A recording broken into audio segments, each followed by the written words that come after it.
Euh, donc, je vous ai proposé pour ce soir juste un petit moment de détente, un petit moment de repos ensemble, tel que j'en ai parlé dans l'email de tout à l'heure. Et cela pour la simple raison que je trouve que nous avons quand même bien travaillé depuis un moment. Ces séances étaient assez intenses. C'était les séances qui correspondent à l'étape 3 de notre programme Devenir, être heureux dans un monde troublé. Puisque nous étions plein milieu de ce programme, nous avons entrepris des exercices plus profonds pour révéler les véritables obstacles de notre esprit à l'acceptation du bonheur, de la paix et de la joie qui sont déjà présents dans notre esprit, mais que nous ne voyons pas, que nous ne expérimentons pas. Et notre question a été, pour cette étape, mais qu'est-ce qui nous empêche? Quels sont ces obstacles dans notre esprit? Quels sont les points de mire de notre conscience, de notre attention, qui font en sorte que nous ne voyons pas la paix et l'amour qui sont là, et nous voyons autre chose à la place. Donc, j'ai commencé avec 2 séances qui nous faisaient regarder vers les autres pour voir les obstacles que nous contenons euh, par rapport à notre perception des autres. Qu'est-ce que nous sommes en train de voir chez eux qui nous indique, qui nous donne l'impression que la paix et la joie ne sont pas présentes. Ce n'était pas tout. Il fallait par la suite regarder en nous pour voir les obstacles que nous voyons en nous, les choses, les fonctionnements, les mécanismes qui faisaient en sorte que nous nous empêchions de regarder ces sublimes états de paix et de joie qui nous sont offerts. Et là, j'avoue que j'ai pris un risque et je vous ai présenté un enseignement que j'ai préparé pour un stage il y a 2 ans qui s'appelle « Les 7 bonnes raisons de l'ego pour souffrir ». C'est-à-dire qu'inconsciemment, nous souhaitons ne pas connaître la paix et la joie. Et pour l'ego, il croit pour une bonne raison. Il croit qu'il peut soustraire un immense avantage en s'empêchant de ressentir la paix et la joie. Donc, il fallait éclairer tout cela. Et ça nous a fait bien travailler. Au cas où vous demandez d'où ce travail vient dans le cours, ça vient du chapitre 19, les obstacles à la paix. Les obstacles à la paix, nous apprenons un certain nombre de ces obstacles, les uns qui sont pires que les autres presque. Nous apprenons sur l'attraction à la culpabilité. Ce n'est pas la peur de la culpabilité, ce n'est pas le chagrin de la culpabilité, non, c'est l'attraction à la culpabilité. Nous tournons la page et nous tombons sur quoi? L'attraction de la douleur. Et on commence à se dire, non mais quand est-ce que ça va se terminer? Ce n'est pas la peur de la douleur, ce n'est pas la tristesse, non, c'est l'attraction à la douleur. Et l'un des derniers obstacles, c'est l'attraction à la mort. Et donc, on se dit, mais ça ne peut pas être pire après. Et voilà, donc, il se passe des choses dans notre esprit qui ne sont pas confortables, mais il faut qu'on les regarde. Et plus vite, plus vite qu'on les regarde, plus vite nous pouvons en sortir, commencer à transformer cela, à condition que nous le faisons dans la plus grande douceur et de plus grande légèreté pour, à la fin, en rigoler. Et donc, j'étais très content par ce que j'ai vu chez nous tous, chez vous, en faisant ces exercices, que nous avons pu le faire, j'estime, en gardant comme une certaine distance critique avec l'émotion derrière, avec le ressenti derrière. Mais voilà, ça nous donne droit maintenant quand même à un peu de repos avant de prendre la suite de notre programme, la 4e étape que nous allons commencer lundi prochain. Ça nous donne tout de même droit à un petit peu d'un instant de repos. Donc, j'ai préparé une petite méditation pour nous tous maintenant. Et pour faire une sorte de transition entre cette phase d'intense introspection à approfondir nos connaissances des profondeurs et des zones des zones d'ombre dans notre esprit, et juste avant d'entamer une nouvelle étape qui s'appelle, j'espère que ça va vous faire plaisir, choisir le bonheur présent.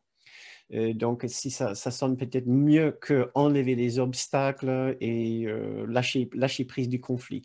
Donc, voilà, choisir le bonheur présent, ça va donner la trame pour les 5 séances à venir pour ce mois-ci du mois de mai. Mais ne croyez pas que nous allons juste flotter sur un petit nuage de grâce et de béatitude. On est obligé, bien sûr, quand même de garder un œil sur nos façons de faire qui ne sont pas toujours agréables, mais toujours maintenant, chaque séance va nous emmener vers le bonheur que nous cherchons, vers la joie et la paix. Donc voilà, on se prépare pour ça. Très bien. Maintenant, nous avons besoin effectivement de nous préparer. Nous avons besoin de temps en temps pour un instant de tranquillité, un instant de paix, un instant de repos, là où nous avons l'impression juste de récolter quand même les bienfaits de ce chemin. Et de savoir que nous avançons, oui, et nous avançons toujours avec un immense sentiment de gratitude.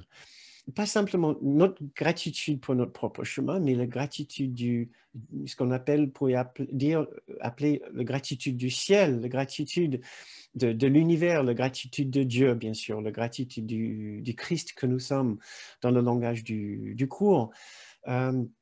C'est ce que je propose pour vous ce soir, un petit programme où nous rendons compte que nous avons droit à la joie, au bonheur.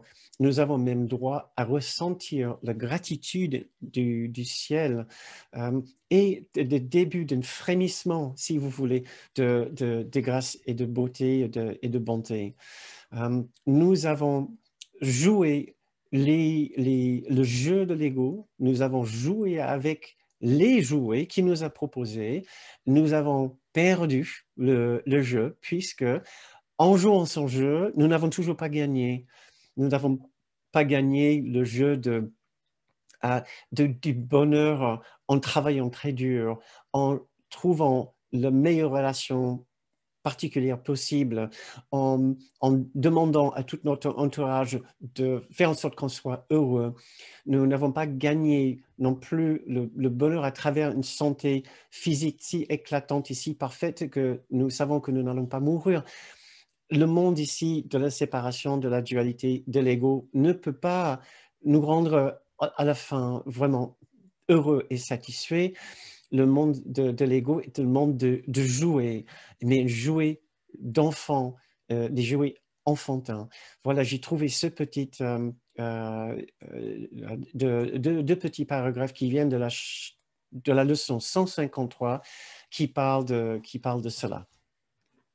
Donc, si vous voulez, vous pouvez juste commencer par vous reposer aussi et vous mettez dans cette optique que nous allons passer 10 minutes maintenant, juste à nous détendre, à nous faire plaisir. Voilà.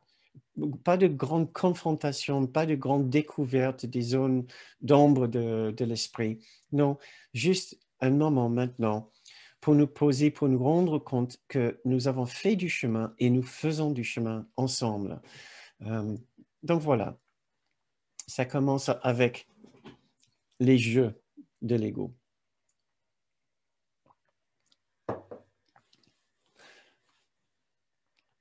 Deux paragraphes de la leçon 153.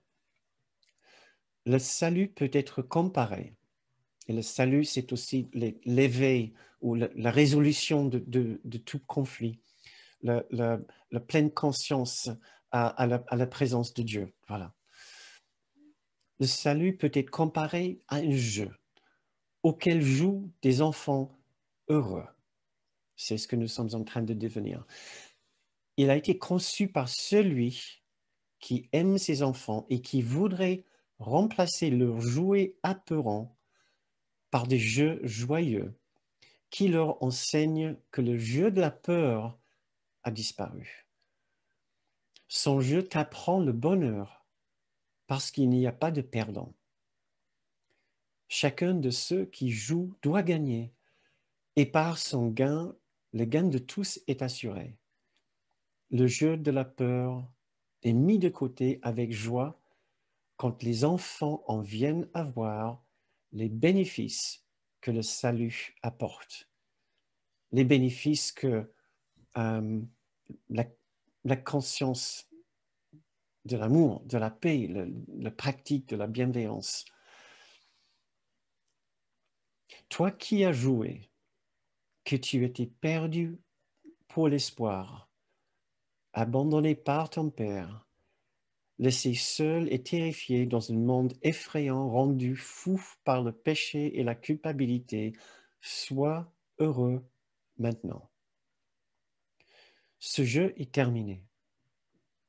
Maintenant est arrivé un temps tranquille où nous rangeons les jouets de la culpabilité et enfermons à jamais nos désuètes et puériles pensées de péché loin des esprits purs et saints des enfants du ciel et du Fils de Dieu. Voilà, c'est ce que nous sommes en train de faire maintenant avec nos exercices, où nous mettons de côté, comme nous avons appris il y a 3 séances, ce sentiment d'exclusion des autres, de différence avec les autres. Nous mettons de côté ce jouet où nous avons prétendu que les autres sont des bourreaux et que des bourreaux, il n'y avait rien d'autre chez eux. Non, nous avons appris qu'il y a aussi autre chose chez eux. Il y a un enfant souffrant, un enfant, une personne en difficulté qui se croit très loin de chez lui. Nous mettons de côté aussi nos jeux de souffrance, mais le jeu de la souffrance. Le jeu dans le sens que nous nous sommes servis de la souffrance pour les buts de l'ego, pour les buts de notre ego, de notre particularité. Ça, c'est un jeu aussi que nous mettons de côté. Ça, c'est nos anciennes façons maintenant. Et au centre de tous ces jeux était notre objectif inconscient de garder le problème, mais de ne pas en être responsable. Et le problème était ce sentiment complètement fou, complètement erroné de culpabilité, de penser que nous avons pu accomplir l'impossible, de nous être séparés de Dieu, du ciel, de l'unité parfaite, et d'avoir assassiné celui qui était notre parent céleste. C'était complètement absurde, mais nous l'avons cru et nous avons insisté aussi sur notre culpabilité. Et donc, voici un passage que nous pouvons lire pour nous rappeler qu'il n'y a rien à craindre, absolument rien à craindre. Cette culpabilité n'existe pas et ça n'a jamais changé notre véritable état de perfection, d'innocence et même de sainteté. Donc, détendons-nous encore un peu plus, écoutons ces mots et essayons de faire en sorte que ces mots deviennent la réalité dans notre esprit. C'est ce que nous devons toujours essayer de faire avec les paroles du cours, de les laisser pénétrer au-delà du mental et atterrir dans une partie sensible de notre esprit où nous pouvons les accepter comme la vérité. Je marche avec Dieu en parfaite sainteté. L'idée d'aujourd'hui ne fait qu'énoncer la simple vérité qui rend la pensée de péché impossible. Je marche avec Dieu en parfaite sainteté. Cette idée promet qu'il n'y a pas de cause à la culpabilité et qu'étant sans cause, elle n'existe pas. Cette pensée suit assurément de la pensée fondamentale si souvent mentionnée dans le texte. Les idées que nous sommes ne quittent pas leur source. Si cela est vrai, comment peux-tu être à part de Dieu? Comment pourrais-tu parcourir le monde seul et séparé de ta source? C'est impossible. Nous n'avons pas quitté notre source. Nous marchons avec Dieu en parfaite sainteté, innocence, perfection et grâce. Acceptons cette nouvelle vérité, cette nouvelle ancienne vérité, celle d'une beauté et d'une grâce qui nous ont été données à notre création. Écoutez ces paroles pleines de douceur et de reconnaissance et aussi d'une certaine poésie. Il y a une lumière en toi qui ne peut mourir, dont la présence est si sainte que le monde est sanctifié à cause de toi. Toutes choses qui vivent t'apportent des dons et les déposent avec gratitude et joie à tes pieds. Le parfum des fleurs et le don qu'elles te font. Les vagues s'inclinent devant toi et les arbres étendent leurs bras pour t'abriter de la chaleur et jonchent le sol de leurs feuilles devant toi pour que tu marches dans la douceur, tandis que le vent s'apaise jusqu'à n'être qu'un murmure autour de ta tête sainte. Essaie de ressentir la délicatesse, la gentillesse, la douceur avec lesquelles ces mots nous ont été confectionnés et offerts. Essaie de ressentir celui qui les a écrits pour nous et qui avait bien l'intention de nous gâter avec ces mots, avec ces magnifiques phrases. Essaie de ressentir sa gratitude, sa joie.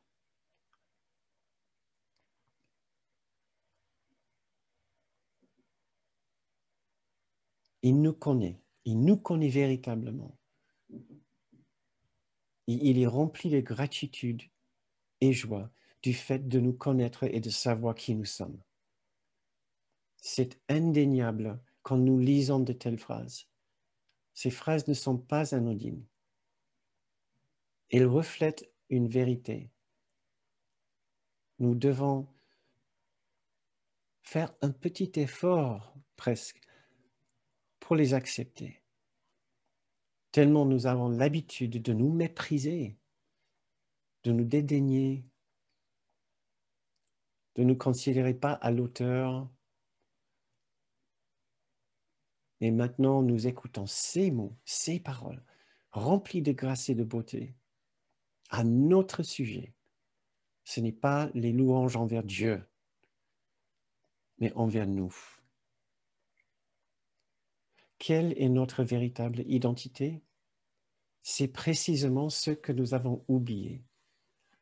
Et la réponse à cette question est la réponse à toute question, à toute difficulté et à tout problème.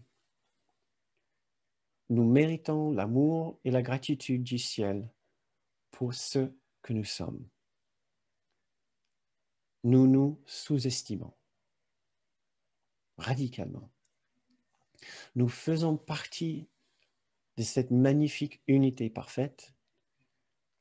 Nous faisons partie de Dieu. Et je vais vous lire un passage de la leçon 127. Aucun cours dont le but est de t'enseigner à te souvenir de ce que tu es réellement ne pourrait manquer d'insister sur le fait qu'il ne peut jamais y avoir de différence entre ce que tu es réellement et ce qu'est l'amour. La signification de l'amour est la tienne, partagée par Dieu lui-même. Car ce que tu es est ce qu'il est. Il n'est d'amour que le sien, et ce qu'il est tout ce qui est. Il n'y a pas de limite qui lui soit imposée. Ainsi, tu es illimité, toi aussi. Et maintenant, pour la dernière partie de cette méditation,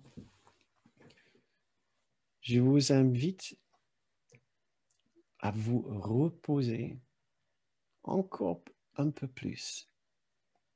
Essayez de ressentir la vraie profondeur de ce repos et à quel point ce repos est mérité.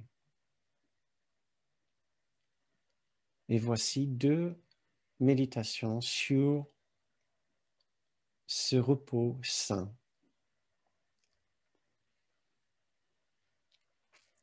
Pendant cette période de repos, échappe de chaque loi à laquelle tu crois maintenant. Ouvre ton esprit et repose-toi. Du monde qui semble te garder prisonnier, n'importe qui peut échapper, qui ne le chérit pas. Retire toute la valeur que tu as placée dans ces maigres offrandes et ces dons insensés, et laisse le don de Dieu les remplacer tous. Reposons-nous. Reposons-nous.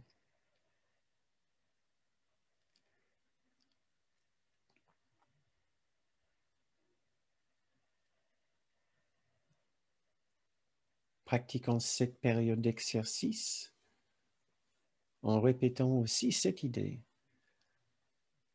Moi qui reste tel que Dieu m'a créé, je voudrais relâcher le monde de tout ce que je pensais qu'il était, car je suis réel parce que le monde ne l'est pas, et je voudrais connaître ma propre réalité. Ensuite, repose-toi simplement, attentif, sans être tendu, et laisse ton esprit dans la quiétude être changé afin que le monde soit libéré avec toi. Ton guide est sûr. Ouvre-lui ton esprit, sois calme et repose-toi.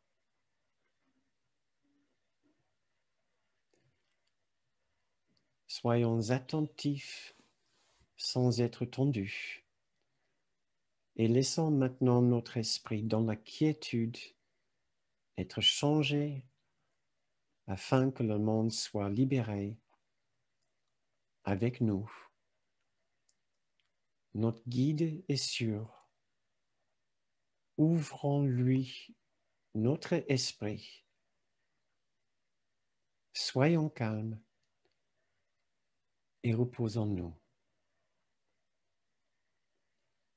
Reposons-nous ensemble juste quelques minutes.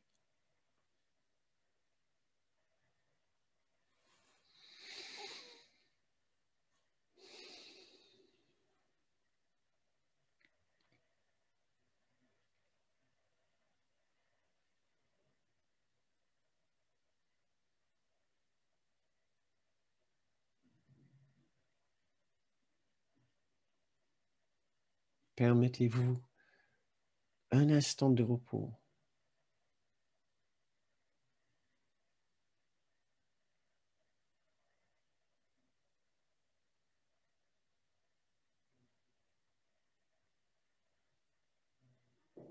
Laissons ce monde de côté.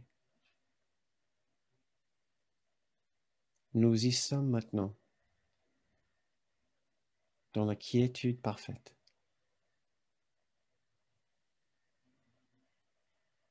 Jointes en un.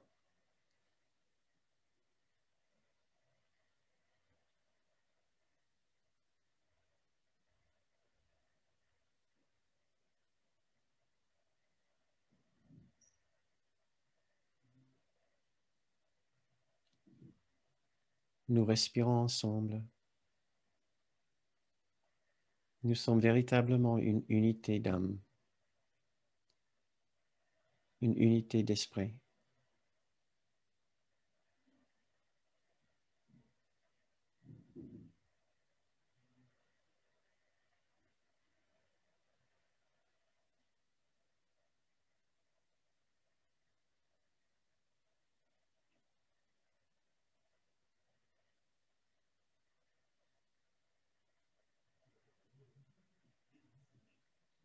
Essayons d'approfondir ce sentiment d'appartenance et de tranquillité. Offrons-nous cette paix profonde. Offrez-vous cette paix profonde.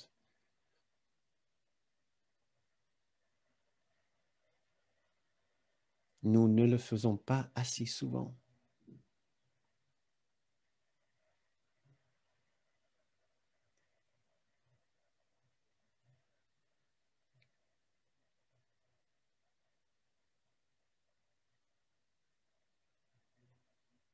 C'est tout ce qu'on attend de nous, d'accepter ce silence. Et dans ce silence,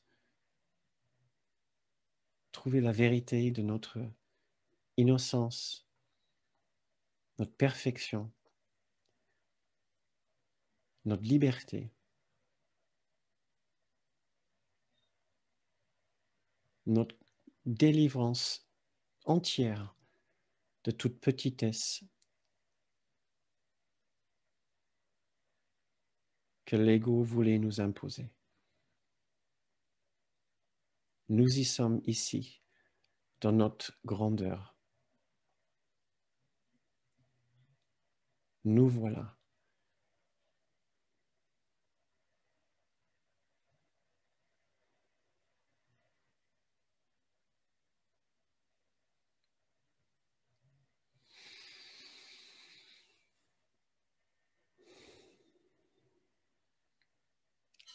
C'est la fin de notre méditation.